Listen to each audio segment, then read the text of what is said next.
سر ہمارا جو ٹاپک ہے وہ بانجھ پن پہ ہے. سر یہ بانجھ پن کیا ہوتا ہے؟ بانجھ پن جیسے کہ آپ کو اس کے نام سے ظاہر ہے، بانجھ پن کا مطلب ہے کہ ایک جوڑا ہے جو شادی کے 1 سال تک اولاد پیدا نہیں کر پا رہا. بانجھ پن میں دونوں کا ایکول کنٹریبیوشن ہوتا ہے. یہ ایک مسکنسیپشن ہے کہ عورت کا ہی زیادہ رول ہوتا ہے، مرد کا بھی 50% رول ہی ہوتا ہے.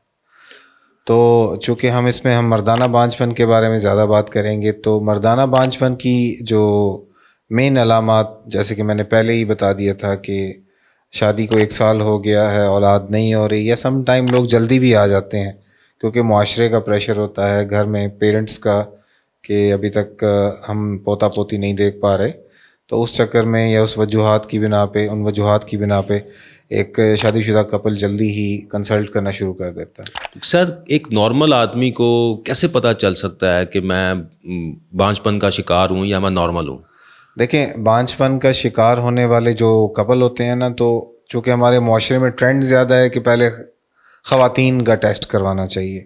حالانکہ ایک سمپل سا رول ہے، مرد کا ایک سمپل سا ٹیسٹ ہوتا ہے، آپ سب سے پہلے وہ کروائیں. اگر تو وہ نارمل آ رہا ہے تو پھر آپ فیمیل کا ٹیسٹ شروع کرائیں.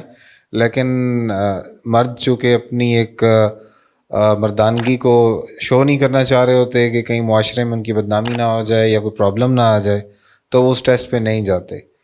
ہوتا کیا ہے الٹیمیٹلی، خواتین کے بہت سارے کمپلیکیٹڈ ٹیسٹ ہو کے سب کچھ ہو کے اینڈ میں آتا ہے جی خاتون بالکل ٹھیک ہے. اس کے بعد پھر وہ خاتون پریشرائز کرتی ہے اپنے ہسبینڈ کو کہ آپ بھی ایک ٹیسٹ کرا لیں، اور ایک سمپل سا ٹیسٹ کرانا پڑتا ہے جس کے بعد پتہ چلتا ہے جی مرد میں پرابلم ہے. سر وہ کیا ٹیسٹ ہے؟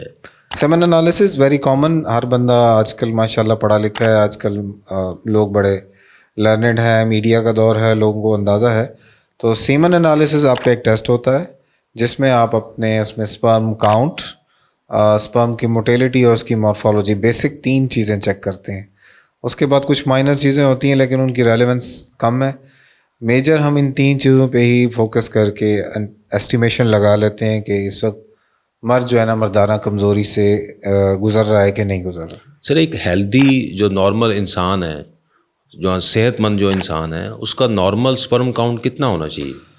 اس وقت جو WHO کرائٹیریا ہے اس میں جو اس کا کاؤنٹ ہے کم از کم 15 × 6 یعنی کہ 15 ملین پر ML سے اس کا زیادہ ہی ہونا چاہیے. خالی صرف یہ ایک کرائٹیریا نہیں، اس میں ایک اور کچھ کرائٹیریا ہیں جس میں مورفولوجی یعنی کہ آپ کی ایٹ لیسٹ 32% سپرم کی جو ہے نا موٹیلٹی، 32% سے زیادہ اس کی موٹیلٹی بہتر ہونی چاہیے. اور مورفولوجی کہتے ہیں شکل و صورت کے لحاظ سے کیسے ہونا چاہیے، تو کم از کم 4% ٹھیک ہونے چاہیے، تب وہ میل نارمل فرٹائل میل کہلا سکتا ہے. اچھا سر، اس میں جو عام بندہ جو ہے اس کو کب پتہ چلتا ہے کہ میں جو ہے وہ کیا وہ اپنا جو سیکشول جو اس کی ذمہ داریاں ہیں وہ پوری کر پا رہا ہوتا ہے نارمل ایب نارمل سپرم کاؤنٹ میں؟ اچھا، یہ بھی ایک بڑا مسکنسیپشن ہے. اکثر پیشنٹ چونکہ شاید اس چیز کو انڈرسٹینڈ نہیں کر پا رہے ہوتے کہ میل سیکسول ہیلتھ اور میل فرٹیلیٹی یہ دونوں انٹر ریلیٹڈ ضرور ہیں لیکن الگ الگ اینٹیٹیز ہیں. یہ ضروری نہیں کہ جو سیکسولی ہیلدی پیشنٹ ہوگا یا میل ہوگا وہ فرٹائل بھی ہو، یعنی وہ بچہ بھی پیدا کر سکے. اور یہ بھی ضروری نہیں کہ جس کی سیکسول ہیلتھ ٹھیک نہ ہو، اریکشن میں پرابلم ہو، تو وہ بچہ بھی پیدا نہیں کر سکتا. تو بے شک یہ انٹر ریلیٹڈ ہیں لیکن یہ بالکل الگ الگ چیزیں. تو اٹ ڈزنٹ میٹر کہ آپ کی اولاد نہیں ہو رہی اور آپ سیکس بالکل صحیح کر رہے ہیں اور آپ سوچ رہے ہیں جی میں تو سیکس بالکل ٹھیک کر رہا ہوں تو لہٰذا میں تو ایک مرد ہوں، مکمل مرد ہوں. نہیں، ایسا بالکل نہیں ہے.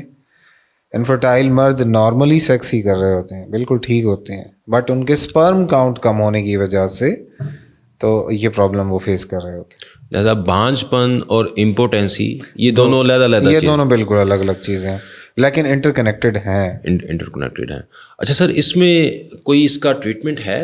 ہم کوئی سپرم کاؤنٹ کو بہتر کر سکتے ہیں دیکھیں، کسی علاج کے ذریعے؟ سپرم کاؤنٹ کو بیسیکلی ہم میجر 2 کیٹیگریز میں ڈیوائڈ کرتے ہیں. ایک تو اولیگوسپرمیا ہوتے ہیں اور ایک ایزوسپرمیا ہوتے ہیں. اولیگو یعنی کہ وہ خاص مقدار سے آپ کے سپرم کاؤنٹ کم ہو جائیں، 15 ملین سے کاؤنٹ کم ہونا شروع ہو جائیں، اسے اولیگوسپرمیا کاؤنٹ کہتے ہیں. اور ایزوسپرمیا ہوتا ہے کہ جب آپ سیمن انالیسس کرتے ہیں اس میں ایک بھی سپرم نہیں ملتا. ٹھیک ہے سر. ٹھیک ہے, 0 sperms ہوتے ہیں. تو ڈپینڈنگ آن دی کاز کہ اور اس کی کیٹاگرائز جیسے کرتے ہیں اس کے حساب سے ہم اس کی ٹریٹمنٹ کرتے ہیں. یوزلی ایگوسپرمیا ٹریٹیبل ہوتے ہیں. اگر اس کی کاز آئیڈینٹیفائی ہو جائے, اس کی وجہ مل جائے, تو اس کے حساب سے ہم اس کو ٹریٹ کر دیتے ہیں. یعنی کہ اگر آپ کا سپرم کاؤنٹ کم ہے تو اس کو بہتر کیا جا سکتا ہے. بہتر کیا جا سکتا ہے, لیکن 50% چانسز تب بھی ہوتے ہیں کہ وہ اس میں کوئی خاص امپروومنٹ نہ آئے. تو خام خواہ پیشنٹ کو فالس ہوپ دینا اور اس کو ایک لمبی ٹریٹمنٹ پہ ڈالنا کے حق میں بھی میں بالکل نہیں ہوں. پیشنٹ کو خاص ٹائم ڈیوریشن تک دیکھنا چاہیے. اگر تو اس میں بہتری آ رہی ہے ٹھیک ہے, نہیں تو پھر اس کو کوئی بہتر مشورہ دینا is reasonable way of a doctor. تو سر اگر اس کا سپرم کاؤنٹ نارمل نہیں ہوتا تو پھر بچہ کیسے پیدا کر سکتا ہے انسان؟ آج کل تو بہت ریسنٹ ایڈوانسز ہو گئی ہیں جس میں IUI, IVF, ICSI یہ ساری چیزیں کافی کامنلی پرفارم کی جا رہی ہیں. ایون لاہور میں, اسلام آباد میں, کراچی میں ان کے بڑے اچھے اچھے سینٹر بن گئے ہیں. No doubt is quite costly, تھوڑا سا پیسہ لگتا ہے, لیکن الٹیمیٹلی جو پیشنٹ جن کی اولاد نہیں ہو رہی بلکہ کئی سالوں سے انفرٹائل ہیں وہ اس چیز سے فائدہ اٹھا سکتے ہیں. اس میں طریقہ کار یہ ہے کہ اگر آپ کے سپرم کاؤنٹ کم ہے تو ان کے پاس اسپیشل مشینیں ہوتی ہیں, اس کم سپرم میں سے فلٹر کر کے ہیلدی سپرم الگ کرتے ہیں اور آپ کی وائف کا ایگ نکال کے اس کو ایک آرٹیفیشیل انوائرمنٹ کے اندر اس کو فرٹائل کرتے ہیں, اور جب وہ بیبی 1-2 دن کا ہو جاتا ہے تو پھر اس کو دوبارہ مدر کے اندر رکھ دیتے ہیں. اچھا سر, اس میں جو سپرم نہیں آ رہا تھا, ایک آپ نے سیمن انالیسس کیا, اس میں سپرم نہیں آ رہے, اس کی کیا وجوہات ہو سکتی ہیں؟ دیکھیں, ایزوسپرمیا کہتے ہیں ہم اسے, جس میں سپرم بالکل نہیں آتا. سمپل 2 طریقے ہوتے ہیں ایزوسپرمیا کے. یا تو آپ کی پروڈکشن فیکٹری بالکل ڈیفالٹ ہو گئی ہے, یعنی کہ آپ کے ٹیسٹس کے اندر سپرم بن ہی نہیں رہے, یا وہ بن رہے ہیں اور آگے ٹریول کر کے آگے نہیں آ پا رہے, آگے کوئی بلاکیج ہے. تو کچھ ٹیسٹ کے ذریعے ہم اندازہ لگاتے ہیں کہ یا تو وہ بن نہیں رہے یا پھر آگے نہیں آ رہے.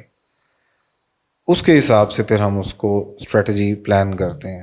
اگر سر کسی کی نالی سم ٹائمز ہوتا ہے کہ آپ کی جو سپرم کو لے کے آنے والی نالی ہے وہ بھی سم ٹائم بلاک ہوتی ہے, تو کیا وہ آپریشن کے ذریعے اس کو ٹھیک کیا جا سکتا ہے؟ آج کل بہت اچھی ایڈوانسز آ گئی ہیں. اب تو مائکرو سرجریز اویلیبل ہیں, آپ بڑی زبردست قسم کی مائکروسکوپ کے ذریعے ان کو ری الائن کر سکتے ہیں, سرجری کر دیتے ہیں.